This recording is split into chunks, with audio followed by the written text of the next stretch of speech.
সকলোকে নমস্কাৰ জনাইছোঁ। আমি এতিয়া বৰ্তমান আছোঁ এইখন মৰিকলম বিল, আৰু এই মৰিকলম বিলখন আমি সুন্দৰকৈ সজাইছোঁ যাতে এক পৰ্যটকৰ আকৰ্ষণৰ স্থলী হয়। ইতিমধ্যে কাম চলি আছে।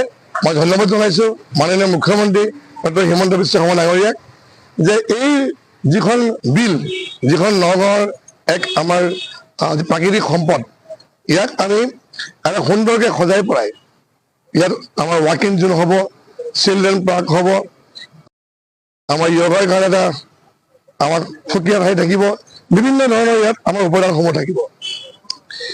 আৰু এইখন পাৰ্ক হওঁতে আমাৰ হয়তো আৰু খুব বেছি 6 মাহ হ'ব। 6 মাহৰ পিছতে আমি এই পাৰ্কখন আমি ৰাইজৰ কাৰণে মুকলি কৰি দিব পাৰিম। কিন্তু আটাইতকৈ গুৰুত্বপূৰ্ণ যে এইবাৰ আমি এই মৰিকলম বিলতেই সদৌ নগাঁও ভোগালী বিহু উৎসৱ আমি যে উদযাপন কৰি আছোঁ নগাঁও নেহেৰুবালিত, এইবাৰ আমি বিহুখন নেহেৰুবালিৰ পৰা আমি কিছু আমি ঠাইত আমি এইবাৰ কিছুমান আমি খেল পাতিব বিচাৰিছোঁ। আৰু সেই হিচাপে এইবাৰ নগাঁও মৰিকলম এই বিলতেই নাও খেল প্ৰতিযোগিতা আৰম্ভ হ'ব।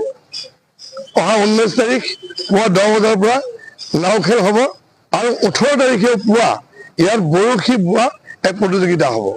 মই আশা কৰিছোঁ যে ভোগালী বিহু নগাঁও নেহেৰুবালিত সকলোৱে সহযোগিতা কৰে, আৰু তাত আমাৰ অহা 13 তাৰিখৰ পৰা 19 তাৰিখলৈকে হ'ব। আৰু তাৰ মাজতে 18 আৰু 19 তাৰিখে মৰিকলম বিললৈ আহক। 18 তাৰিখে বৰশী বোৱা যি প্ৰতিযোগিতা আপোনালোকে উপভোগ কৰক, আৰু 19 তাৰিখে বিশেষ আকৰ্ষণ নাও চলোৱা প্ৰতিযোগিতাত আপোনালোকে ইয়াত দেখা পাব। নগাঁও চহৰত প্ৰথমবাৰৰ বাবে মৰিকলম বিলত নাও খেল প্ৰতিযোগিতা হ'ব। সকলোৰে সহযোগিতা আৰু উপস্থিতি কামনা কৰিছোঁ। ধন্যবাদ।